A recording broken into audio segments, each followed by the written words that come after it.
Vous écoutez Call Room, le podcast incontournable pour les passionnés de course à pied. Imaginé et créé par Runix. Que vous soyez un débutant ou un coureur chevronné, ce podcast est là pour vous guider. Alors, attachez vos lacets et préparez-vous à courir avec nous dans ce monde merveilleux de la course à pied. Bonjour à tous et bienvenue pour ce nouvel épisode de Call Room en partenariat avec Puma.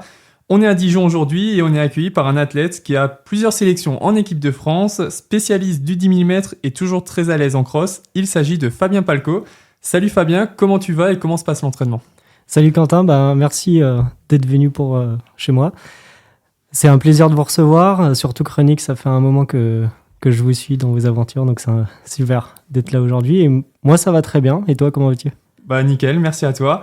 Merci pour ta disponibilité et donc de nous accueillir chez toi. Pour commencer, on a l'habitude de faire une rapide présentation de l'athlète. Donc toi, tu as 26 ans, tu es athlète Puma, 10 sélections en équipe de France jeune, 3 chez les seniors et récemment une 10e place aux Europes de cross à Bruxelles en décembre dernier et un record en 28 minutes 07 sur 10 mm. C'est exact. C'est exact. Alors durant ce podcast, on va évidemment s'intéresser à toi, ton parcours avec des hauts et des bas, comment tu as pu gérer tout ça, mais on va aussi s'intéresser à tes prochains objectifs, aux différents entraînements et conseils que tu pourras apporter aux auditeurs. Et évidemment, on va parler donc de ton sponsor Puma, qui te fait confiance depuis maintenant quelques années et qui vient de sortir la dernière Puma Velocity Nitro 3. C'est tout bon pour toi ? Oui, c'est tout bon. Alors, on t'avait quitté donc, le 10 décembre dernier à Bruxelles lors des championnats d'Europe de cross, où je le disais avant, tu as terminé 10e.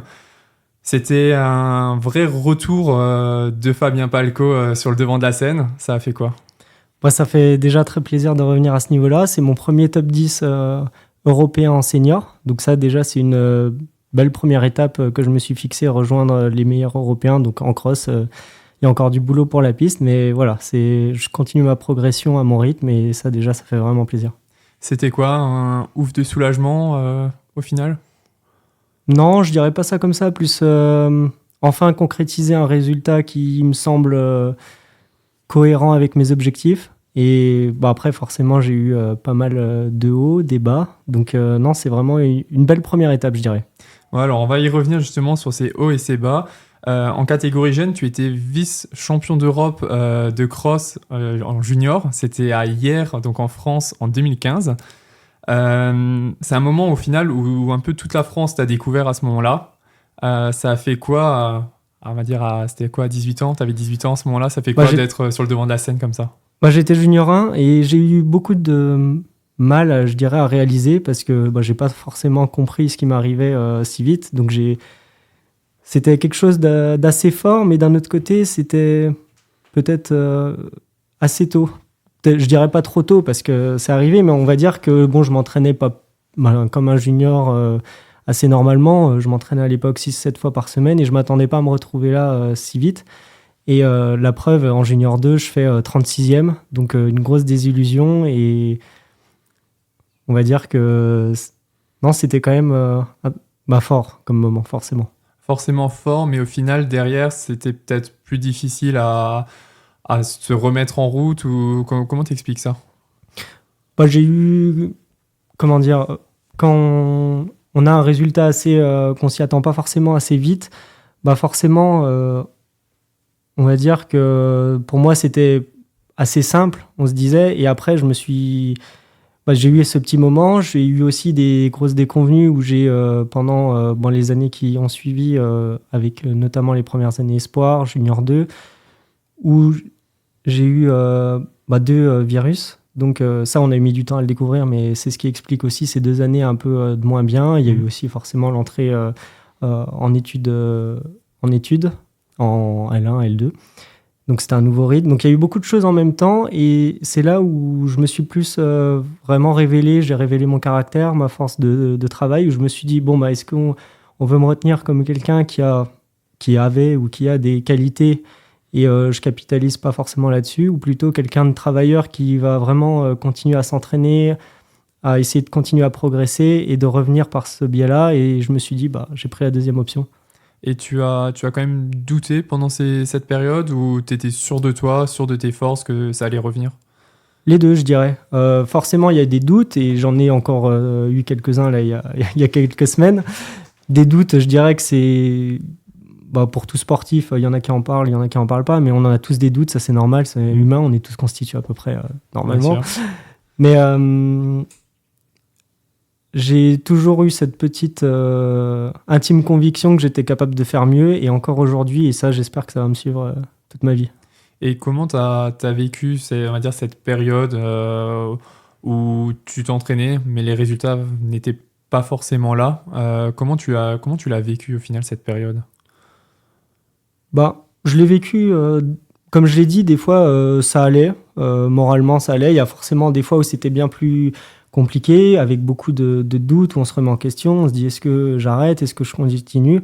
Après, j'ai toujours eu personnellement cette petite voix qui me disait non, continue, c'est ça que t'aimes faire et sois persévérant. Et bon, pour le moment, j'ai pas encore atteint les objectifs que je me suis fixé, j'en ai atteint quelques-uns, mais il y a encore beaucoup de routes et j'aime beaucoup en fait le chemin qui est assez sinueux, où il y a des hauts et des bas.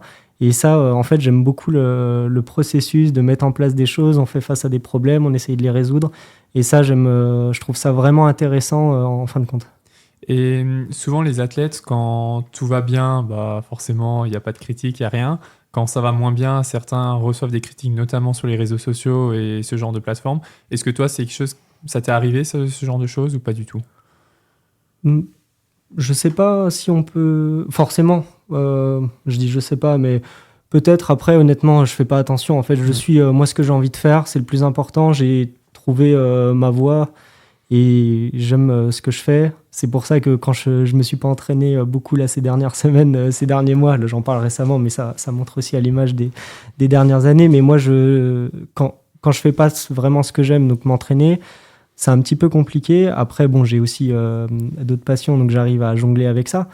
Mais on va dire que je me concentre vraiment sur ce que j'ai envie de faire, ce que j'aime, et les critiques, je les écoute quand elles sont pas construites. En tout cas, je les écoute pas et j'en tiens pas compte. Après, quand forcément elles sont construites, je prends note et j'essaye de vraiment me servir des expériences des autres et vraiment de faire un mix pour continuer à progresser. Donc ça, par contre, quand elles sont vraiment positives, quand elles sont construites, pardon, parce qu'elles peuvent être des critiques négatives. Ouais, bien sûr. Mais justement, j'essaie d'utiliser cette force, d'analyser et pour progresser plus vite en fin de compte. Parce que l'expérience de chacun aide à avancer plus vite. Totalement. Et au final, qu'est-ce que tu as mis en place sur ces années-là pour continuer à t'entraîner, revenir et notamment faire cette 10e place récemment aux Europes de cross?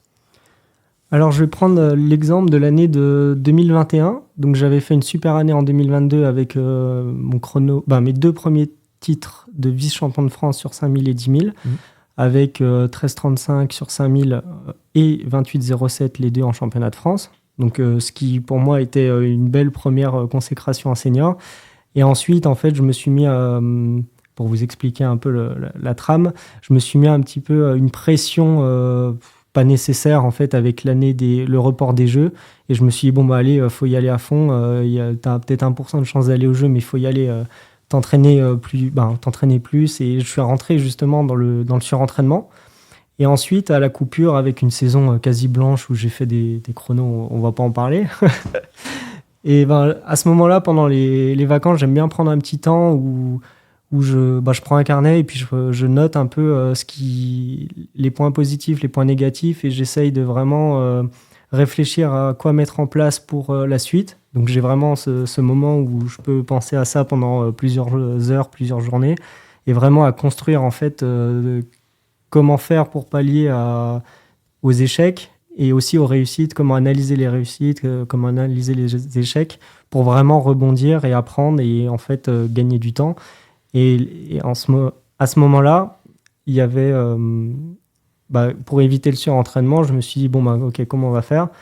Et c'est là où je me suis dit, ça peut être intéressant de travailler avec des zones un peu plus physiologiques. Donc j'ai pris après en contact avec Jonas Foro, qui est scientifique et physiologiste qui bosse avec la Fédé de ski de fond actuellement, et qui m'a suivi. On a fait des tests physiologiques, on en a fait un. Ça a permis de montrer en avant mes facteurs limitants, mes points forts, mes faiblesses, et là où je dois progresser. Et on s'est rendu compte que, par exemple, mon seuil 1 était ridiculement bas, alors que malgré les chronos que j'avais fait, j'avais un seuil 1 à peu près à 15 km/h, donc ce qui est très faible en faisant 28,07. Ouais. Et là, je me suis dit, OK, il y a du boulot. Et avec... j'ai commencé à travailler un peu, pas encore au lactate, mais on avait fait le test avec lactate, et je travaillais plus aux fréquences cardiaques, parce que je voulais voir si c'était possible aussi d'incrémenter ça dans mon entraînement avec mon ancien coach Rémi Geoffroy. Et du coup, on a essayé de faire un peu plus de footing dans les bonnes zones, de faire un peu plus de seuil 1, de seuil 2. Donc, on a essayé comme ça, en fait, à la base, c'était vraiment pour éviter le surentraînement. C'est comme ça que je me suis intéressé, en fait, aux filières. Okay. Il n'était pas forcément encore question de faire plus de seuil ou quoi. C'était vraiment essayer de ne pas m'entraîner trop vite et de ne pas trop en faire, ce qui est un peu mon défaut, et ça, je le reconnais. Tu as tendance à faire quoi, trop en kilomètres et trop vite ou... Peut-être pas trop vite, mais en général, j'ai envie d'en faire plus. Toujours plus, ouais. Ouais, ce qui est assez classique, mais ça, c'est... Bon, moi, je le sais, donc on essaye de composer avec. Et ensuite, on a fait ça depuis 2 ans. Donc, depuis 2021, donc ça fait peut-être un peu plus maintenant. Alors, tu parlais justement de ton ancien entraîneur. Tu l'as annoncé sur les réseaux sociaux, là, il n'y a pas longtemps. Oui, hier. Tu disais qu'effectivement, vous avez mis fin à votre collaboration qui durait maintenant depuis bien 10 ans. Depuis Junior 1, mais il était là depuis KD1. Donc ça fait plus d'une dizaine d'années. Depuis une bonne dizaine d'années. Tu peux nous en dire un petit peu plus sur cette collaboration qui s'est finalement arrêtée aujourd'hui ? Oui, après, quand elle s'est arrêtée, c'est uniquement du point de vue de l'entraînement. On est toujours en très bons termes. On discute encore beaucoup quand je le vois encore à l'entraînement, vu que je suis toujours basé à Dijon. Donc ça, et je tiens surtout à le remercier pour toutes ces années, parce que c'est quand même grâce à lui que j'en suis là aujourd'hui. Et ça, je suis très reconnaissant. C'était une aventure humaine très, très riche et très forte. Et rappelle-moi la question, s'il te plaît. Pourquoi, en quelque sorte, pourquoi vous avez arrêté cette collaboration ? Et en fait, justement, c'est pour... je suis rentré un peu, du coup, je me suis intéressé un peu plus à l'entraînement, au fameux seuil 1, seuil 2. Bon, il y a débat, il n'y a pas débat. Mais en tout cas, je me suis intéressé un peu plus à ça, à m'entraîner un peu plus dans les bonnes zones, peut-être un peu moins vite, faire un peu plus d'aérobie. Et du coup, moi, ça m'a vachement intéressé. Rémi a une méthode qui est plus sur tout ce qui est basé sur la VMA, plutôt assez intensive. Et moi, j'ai vu d'expérience ensuite, au fur et à mesure des années, qu'en m'entraînant un petit peu moins vite, dans les bonnes zones, à faire un peu plus de seuil 1, un peu plus de seuil 2, un peu moins de VMA, il y avait des résultats qui étaient pas mal avec le fameux top 10 aux Europes. Et donc, en fait... De fil en aiguille, j'ai voulu être plus curieux de ça. C'est pour ça que j'ai décidé de voir un peu autre chose aussi. Et puis même, j'avais besoin de tester. Je ne dis pas que ce sera mieux la nouvelle méthode, mais au moins, j'ai envie d'essayer. Oui, ça n'enlève en rien tout le travail qui a été fait. Non. Mais ça permet justement aussi des fois de changer de méthode et de prendre goût, on va dire, à autre chose et de retravailler un peu différemment tout ça. Ça, c'est sûr. Au final, tu me parlais, tu as eu pas mal de soucis de santé, des virus. Tu en as à nouveau eu cette année. C'est pour ça que tu t'es un peu moins entraîné en ce début d'année. Oui, alors depuis la reprise de la saison 2023-2024, même en septembre, avant les Europes de cross, j'ai été un peu embêté avec... j'avais mes examens de sortie à l'école de management et... j'ai été tombé malade et j'ai eu du temps à revenir, et c'est pour ça que cette 10e place aux Europes est quand même assez belle, parce que surtout en 1 mois à Font-Romeu, j'ai réussi à construire des choses assez intéressantes sur relativement peu de temps. Et donc ça, déjà, c'était intéressant. Et ensuite, là, depuis janvier, j'ai été pas mal embêté avec une bactérie qui m'a fait que je faisais que tomber malade. Elle m'a affaibli. Donc, tout le mois de janvier, je me suis quasiment pas entraîné. Enfin, si, je me suis entraîné, mais j'ai fait des compétitions, mais on comprenait pas pourquoi ça allait pas. Donc, j'ai été diagnostiqué mi-janvier, fin janvier, que j'avais cette fameuse bactérie. Donc, on a compris des choses avec mon nouvel entraîneur. Et ensuite, en février, du coup, j'ai un peu brodé. Et en fait, je suis ensuite retombé malade 3 semaines après, une fois que mon système immunitaire en fait, était un peu au plus bas, c'est ce qu'on m'a expliqué. Du coup, j'ai eu une angine blanche pendant 3 semaines. Là, c'était un peu... Assez sévère. Ouais, et puis c'était un peu long. Moralement, honnêtement, quand ça fait déjà 2 mois où on voit pas le bout, on accepte. Mais quand c'est un mois de plus, là, en revanche, c'était un mois de trop, c'était un peu compliqué. Quand justement on est privé de faire ce qu'on aime le plus, là, Totalement. honnêtement, c'était un peu dur cette période. Et aujourd'hui, ça va mieux? Oui, ça va mieux depuis 2 semaines. Je vais enfin finir ma 2e semaine d'entraînement. Et justement, dimanche, donc dans 2 jours, je vais rejoindre mon nouveau groupe. On se réunit tous à Font-Romeu là, pendant quasi 5 semaines. Donc ça, j'ai hâte. D'accord. Aussi. Ça va me relancer dedans, dans la dynamique. Et c'est quoi la suite de la saison, ce qui est prévu? La suite de la saison, ça va être un focus sur 5000 et potentiellement du 10 000. On ne se ferme pas la porte. Après, j'aimerais bien avoir une réponse précise, mais là, en fait, au vu de la forme qui est assez incertaine, on va déjà construire des choses à Font-Romeu. Et si ça revient assez vite, potentiellement comme avant les Europes de cross, si ça se trouve, je vais faire ma rentrée assez vite dans la saison. Et s'il faut se laisser 2 semaines, 1 mois de plus de prépa, quitte à louper une potentielle qualification ou au moins un gros 5000 pour prétendre à faire un chrono pour les Europes, on le fera. Mais s'il faut passer outre, on va dire que on remet en perspective plus le moyen terme, même si ça c'est fou de dire ça en l'année des Jeux chez nous. Ouais. Mais on va dire que je suis prêt à voir à plus long terme et je pense que c'est plus bénéfique que vouloir se précipiter à tout prix et se prendre un mur. Bon, on va en reparler encore dans ce podcast sur la 3e partie. Justement, je disais, tu as eu, donc on l'a dit, tu as eu des hauts, des bas. Mais même dans les bas, la marque Puma t'a soutenu, a continué à te faire confiance. Et c'est justement, ça me fait un peu la transition vers la seconde partie. On va un peu plus parler de ton sponsor. Oui. Avant ça, on va juste faire une courte page de pub et on revient tout de suite. La Velocity Nitro 3 de Puma est la toute dernière chaussure d'entraînement de la marque. Confortable, dynamique et polyvalente, elle est la partenaire idéale pour courir au quotidien, que vous soyez un coureur débutant ou confirmé. Alors, n'hésitez plus et achetez votre paire chez Puma.fr. On est de retour sur Call Room et toujours à mes côtés, Fabien Palco. Alors, je parlais du coup de Puma qui a continué à travailler avec toi malgré tout ce qui s'est passé.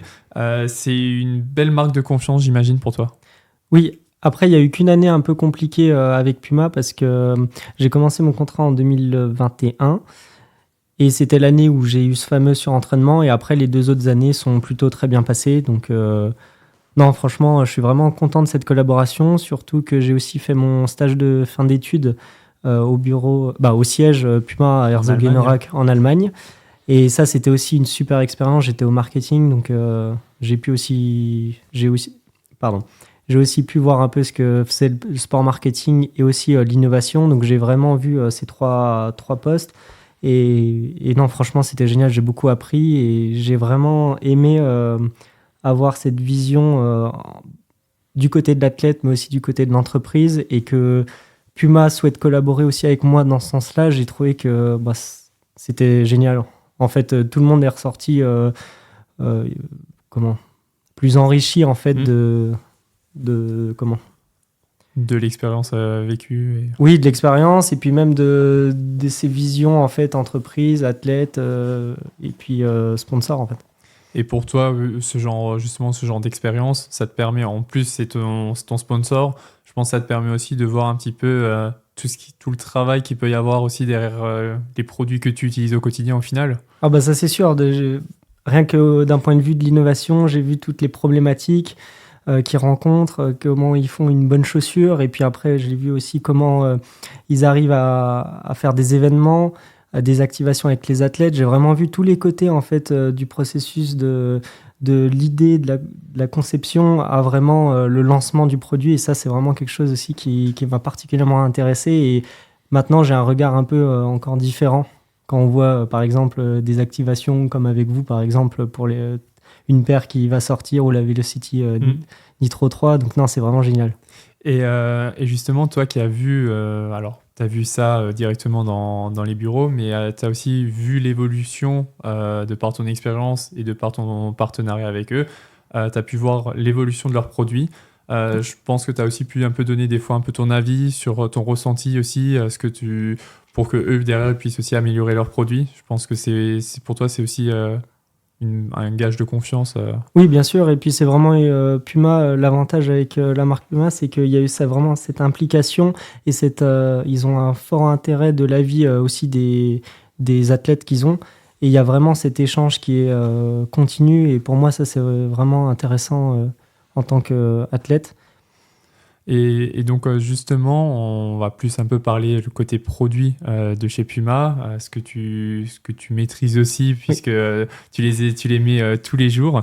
Je disais, il y a eu un nouveau modèle qui vient de sortir, donc c'est la Velocity Nitro 3. Pour toi, c'est une chaussure, j'ai déjà vu, tu l'utilises à tes entraînements. C'est sur quel type d'entraînement que tu vas utiliser ce modèle ? On va dire que ce modèle, c'est une running très polyvalente.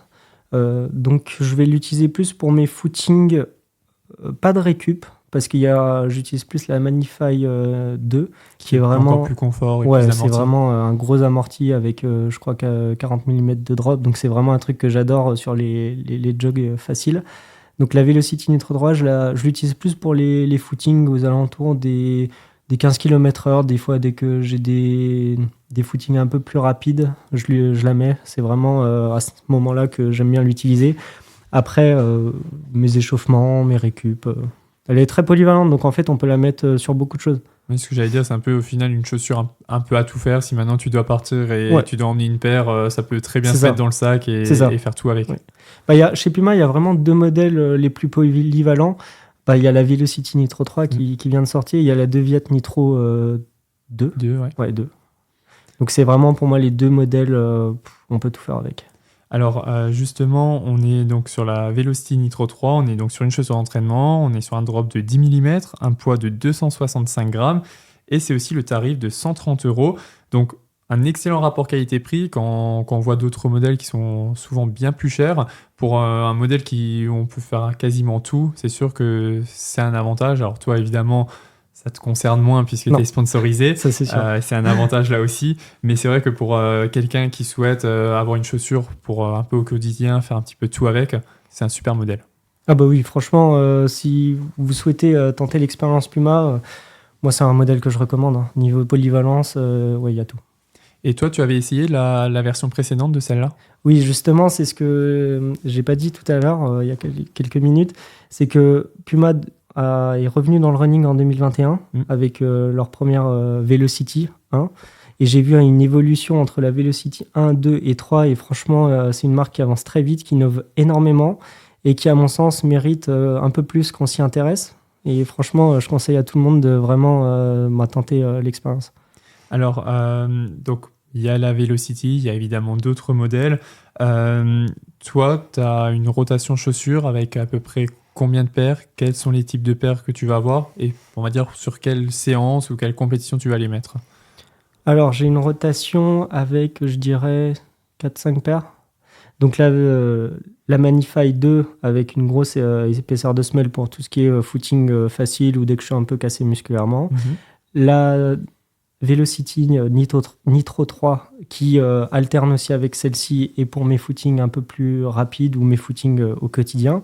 J'ai la Deviate Nitro 2, donc ça c'est... Des fois je la mets pour mes seuils 1 ou alors mes sorties longues parce qu'il y a quand même une plaque carbone et puis la mousse c'est la Nitro Elite, donc un meilleur retour d'énergie, meilleure économie de course. Donc ça me permet de me préserver musculairement. Donc ça peut être aussi sur mes footings plus actifs. J'aime bien varier aussi un peu les plaisirs. Ça fait toujours du bien de changer. C'est ça. Après, j'ai la Deviate Nitro Elite 2.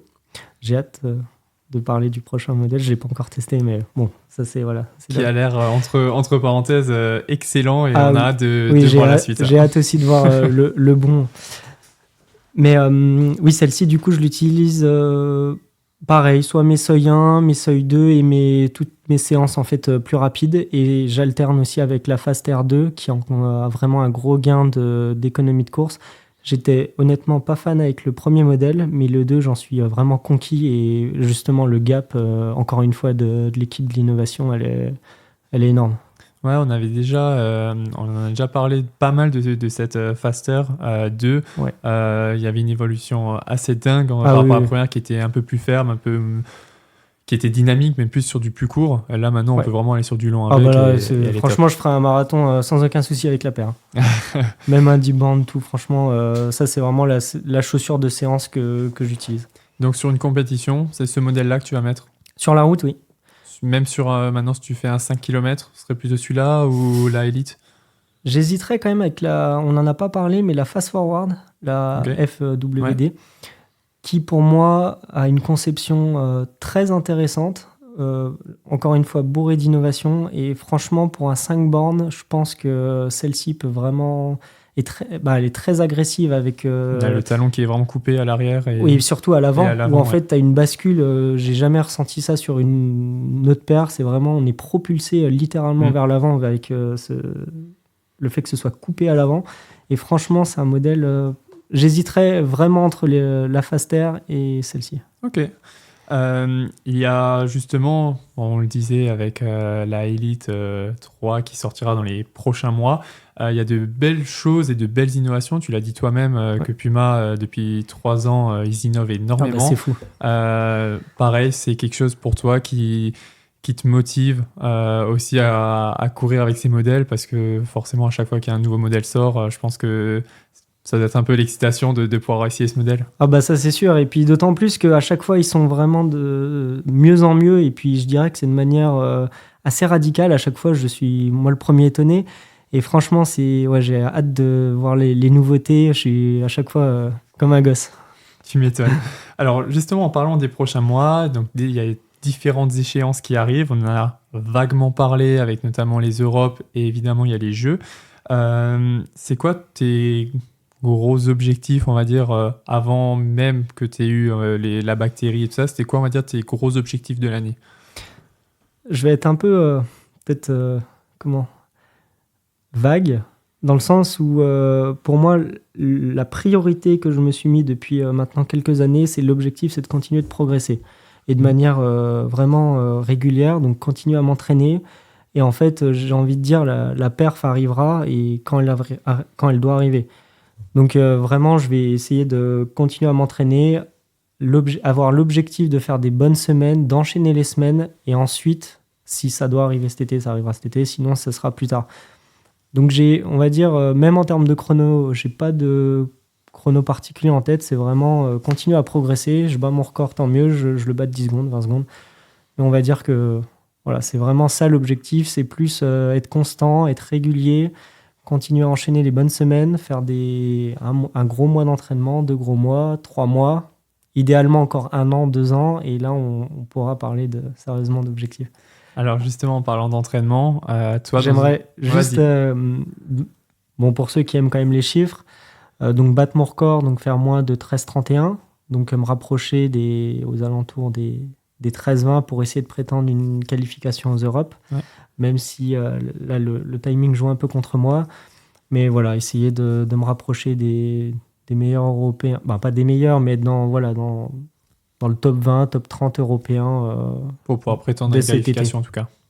Oui, ou même si c'est après, cet été, être dans ces eaux-là, et puis pour ensuite continuer à grappiller des places, et puis dans quelques années à faire partie du top. Top.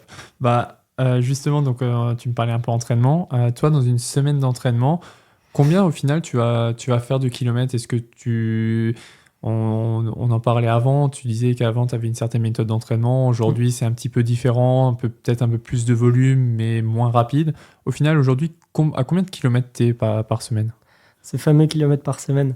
Alors on va dire qu'avec la méthode d'avant, j'ai quand même, ça c'est pour moi globalement vrai pour toutes les méthodes d'entraînement, donc j'ai eu cette augmentation régulière d'année en année. Donc je tournais sur mes grosses semaines à 160 km, je dirais, et puis plutôt en phase d'approche de compétition, donc de 110. Donc j'étais sur une fourchette assez large. Donc là, ce que je vais essayer avec mon nouveau coach, du coup, Vincent Guyot, d'essayer d'être beaucoup plus constant, quitte à en faire peut-être un peu moins. Okay. Donc on s'est fixé à peu près entre 130, 150, je dirais. Et puis on va essayer de voir, déjà voir comment je réagis à 1 mois, 2 mois d'entraînement, et ensuite on pourra affiner pour la suite. Donc avec ça, l'objectif, ce serait de pas réduire d'autant de kilomètres au moment de l'approche d'une compétition. Des compétitions importantes, si, forcément, mais on va dire qu'il y aura moins de réduction brutale. Donc, c'est-à-dire que peut-être la semaine avant de la compétition, on va réduire, mais globalement, en fait, à l'année, on va essayer d'être sur quelque chose d'assez homogène. Ok. Sauf les compétitions importantes, naturellement. Et donc, toi, tu prépares justement, tu me disais 5000, 10 000. Oui. C'est quoi un peu les séances clés pour l'une ou l'autre distance? Les séances clés, déjà, il faut pouvoir les amener. Donc, ça va se passer par beaucoup d'entraînement d'aérobie, dans mon cas maintenant. Après, ce que j'ai fait par le passé, ça va être, j'ai déjà fait par exemple sur du 10 000, un 5 000, 3 000, 2 000 avec des récup à peu près de 5 minutes, 4 minutes. Donc les fameuses grosses spé, ça peut être des 10 fois 1000 récup 1 ou des 10 fois 1000 récup 30 secondes à l'allure. Donc ça, c'est des grosses séances, et une fois qu'elles sont passées, on sait qu'on est prêt, que le jour J, on va être à peu près dans ce qu'on s'était fixé. Ok. Et sur 5000...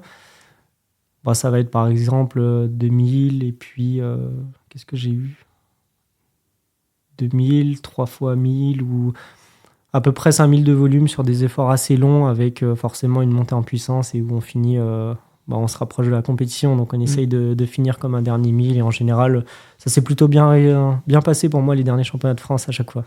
C'est le genre de séance que tu faisais une semaine, 2 semaines avant? Ouais, J-10 en général. J-10. Classique. Oui. Une semaine type d'entraînement au final pour toi, tu vas, j'imagine, régulièrement doubler. Oui. Qu'est-ce que tu mets en place? Est-ce qu'il y a peut-être, je sais pas, des séances de muscu à côté? Est-ce qu'il y a, c'est quoi un peu ta semaine type d'entraînement? Alors, ma nouvelle semaine type, on va dire que c'est plus les intensités qui ont changé, mais la structure n'a pas changé. Donc ça va être lundi matin, footing easy jog. Ça va être 40 minutes par exemple. Le soir, ça va être séance d'intensité. Donc maintenant, ça va être ma plus grosse séance d'intensité. Donc ça va être au-delà du seuil 2. Okay. Après, à voir, en fonction de la période.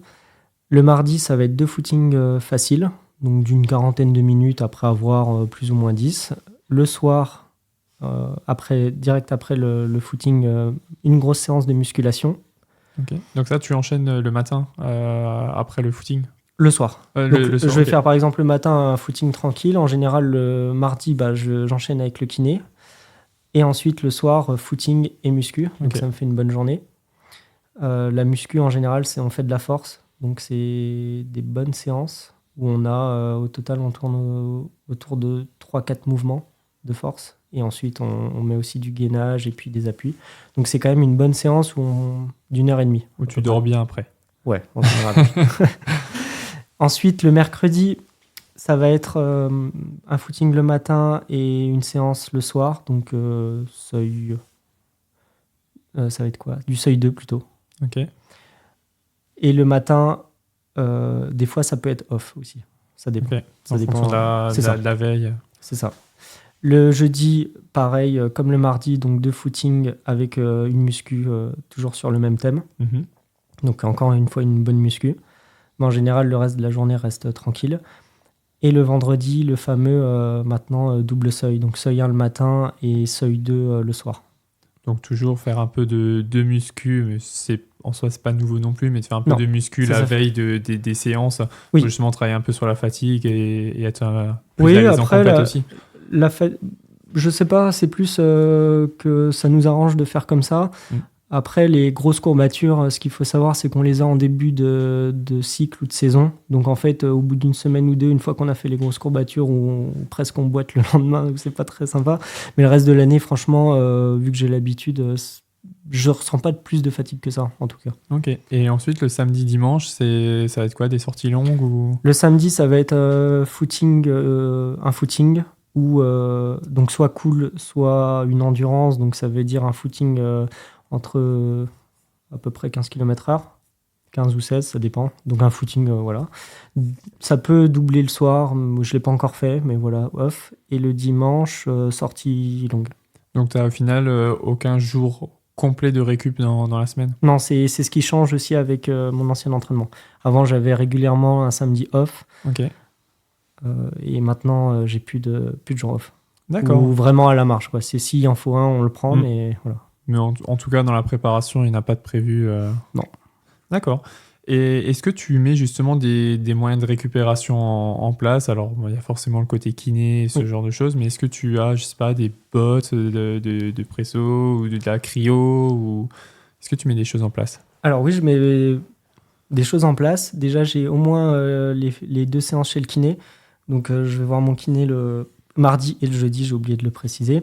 Et nous, on a de la chance à Dijon d'avoir les kinés au stade le soir. Donc, des fois, après les séances de la semaine, on a le lundi, mercredi, vendredi, on a les kinés à disposition. Donc, soit pour faire une récup, soit si on a si il y en a qui se blessent, au moins, ils peuvent tout de suite voir quelqu'un.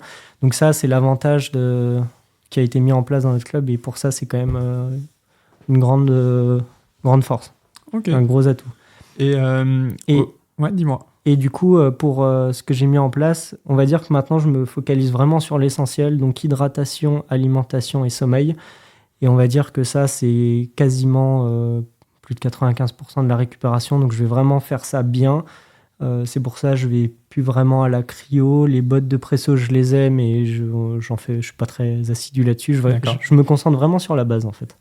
Qui, au final, comme tu l'as dit, fait le plus gros du boulot en général. Parce que si c'est au détriment d'une sieste ou d'autres choses, je préfère vraiment bien manger, bien dormir, manger aussi suffisamment. Parce que si on est un peu en déficit calorique, forcément, on va être un peu fatigué, on va avoir le plus de risques de blessures, ou on va moins enchaîner. Donc vraiment, la base. Après, forcément, j'essaye de faire de la cryo de temps en temps, ou des bains froids, ou des protocoles de récupération, ça forcément. Mais en tout cas, c'est pas la priorité dans ça. Et au niveau entraînement, la question que j'aime bien poser aux athlètes, c'est quoi pour toi ton entraînement favori, celui que tu vas préférer, celui où quand tu vas aller au stade, tu vas dire j'ai vraiment hâte de la faire cette séance? Moi, je suis pas trop difficile toutes les séances. Après, j'aime beaucoup les entraînements au seuil. C'est aussi pour ça que je me suis tourné vers ça, où on a des bonnes sensations, on n'est pas trop fatigué, on peut bien enchaîner. Donc, ça, franchement, j'aime bien. Et puis, de temps en temps, forcément, courir vite. Quand on n'a pas pu vraiment courir vite, forcément, c'est satisfaisant. C'est toujours plaisir. Et une séance, peut-être que tu aimes moins et tu es obligé de la faire, mais tu aimes un peu moins? Ouais, je dirais les grosses séances assez lactiques, donc les SP15, les séances où en fait, j'ai pas trop l'habitude d'en faire. Ça, je sais que c'est pas la séance en elle-même, mais c'est plus l'après qui est compliqué. Oui, parce que sur un 5000 et un 10 000, on travaille clairement pas les mêmes filières. C'est ça. Alors, justement, en termes d'entraînement, on t'a déjà vu utiliser le lecteur de lactate. Oui. C'est quelque chose que tu utilises maintenant régulièrement, que tu as mis en place dans ton entraînement et qui est important pour toi? Oui, justement, en fait, je l'ai mis en place donc il y a maintenant presque 2 ans. Donc, au début, pour travailler dans les bonnes zones et éviter le surentraînement, donc mieux contrôler l'allure. Et maintenant, avec mon nouveau coach, c'est clairement sa manière de faire, de travailler. Donc là, chaque séance de seuil 1, seuil 2, on utilise le lactate pour être vraiment précis et ajuster les allures pendant la séance ou après. Et ça, tu le vois régulièrement, ton entraîneur, ou tu le fais seul et tu lui donnes les chiffres ensuite, ou comment ça se passe? Eh ben, on est à distance pour le moment. Donc là, on va se voir à Font-Romeu, donc ça va être plus simple. Après, oui, je lui fais tout le temps des retours. Tous les jours, il a accès à tout ce que je fais exactement. Donc, il sait les allures, il sait le lactate, il sait tout. Donc, on en ajuste. Après, je suis aussi autonome, donc je sais ajuster si, en fonction de la valeur de lactate, je ralentis un peu ou j'accélère. Donc, ça aussi, pour le moment, ça va. Donc, au final, ton entraînement est quand même très millimétré. Et en tout cas, toi, c'est quelque chose qui te convient aujourd'hui, cette manière de fonctionner? Oui, totalement. Alors justement, pour la suite de ta carrière, toi, tu es plutôt sur le long, on l'a dit avant, le 1500 et les séances lactiques, c'est moins ton kiff, on va dire. Sur la suite de ta carrière, comment tu vois la suite? Après, pour revenir sur le 15, j'ai quand même envie de faire un beau chrono à terme. Donc, on va Parce que dire là, tu étais à 3,40... 3,42. Ouais. Ouais. C'est pas terrible, mais on va dire que je l'ai pas trop préparé, mais je reste persuadé qu'avec une bonne prépa, même sur 5000, 10 000, on peut quand même courir vite sur 15. Et c'est pour ça que j'ai envie quand même d'abaisser le chrono. Et justement, t'en feras cette année? J'aimerais bien en faire. En tout cas, c'est le petit objectif. Oui, j'ai envie de battre tous mes records de toute manière. Donc, que ce soit 15, 3000, 5000, 10 000. Donc, ça y passe par là. Oui, on verra. Et donc, pour la suite de ta carrière, tu vois ça comment? La suite logique, je pense que ça surprendra personne. C'est j'aimerais bien faire à terme, je sais pas quand exactement, j'ai un peu des idées, peut-être 2028 sur marathon. D'accord.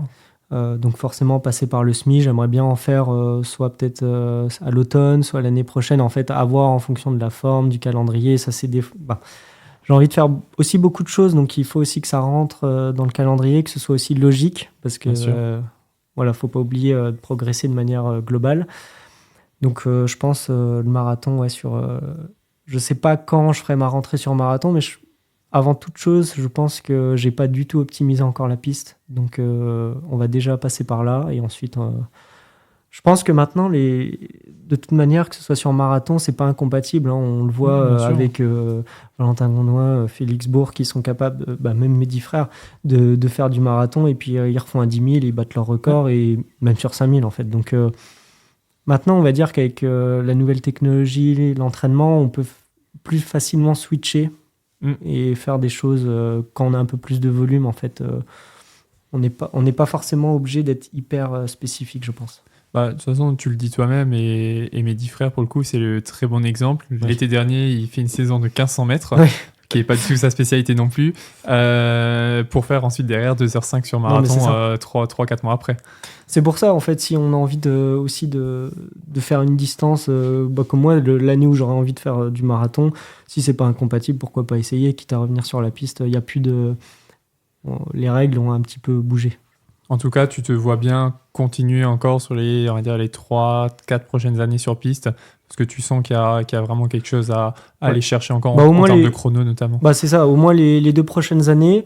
Après, à voir si c'est uniquement focus marathon ou pas, ça, en fait, on verra aussi à l'envie, on verra aussi au progrès.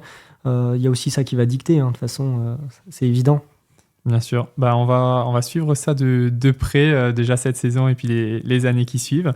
Merci à toi. Merci à vous. Le podcast commence à toucher à sa fin. Merci pour cet échange. Ça permet un peu à tout le monde de te connaître davantage. Tu aurais peut-être un dernier petit mot, un mot de la fin, quelque chose qui te passe par l'esprit ou... Je dirais qu'il faut faire ce qu'on aime, ce qu'on a envie de faire, que ce soit en distance ou autre. Et je pense que ça, c'est un bon vecteur de progrès. Le message est passé. Merci à toi. Je te souhaite du coup une très belle saison, un bon stage donc en altitude qui arrive là dans les prochains jours. On espère évidemment te revoir performer au haut niveau et avec le maillot d'équipe de France. Merci à la marque Puma donc d'avoir sponsorisé ce podcast. Nous, on se donne rendez-vous donc très rapidement pour un prochain épisode de Call Room. En attendant, n'hésitez pas à vous abonner à nos plateformes d'écoute pour ne manquer aucun de nos épisodes. Si vous avez des questions, n'hésitez pas à nous les poser en commentaire ou via nos réseaux sociaux. Et vous êtes de plus en plus nombreux à nous écouter, donc encore merci à vous pour le soutien. Merci à toi Fabien et à très vite. Merci à vous. Ciao. Merci d'avoir écouté cet épisode de Call Room, podcast imaginé et créé par Onyx. Ne loupez rien de l'actualité de la course à pied sur nos réseaux sociaux et retrouvez l'intégralité des podcasts sur nos plateformes d'écoute.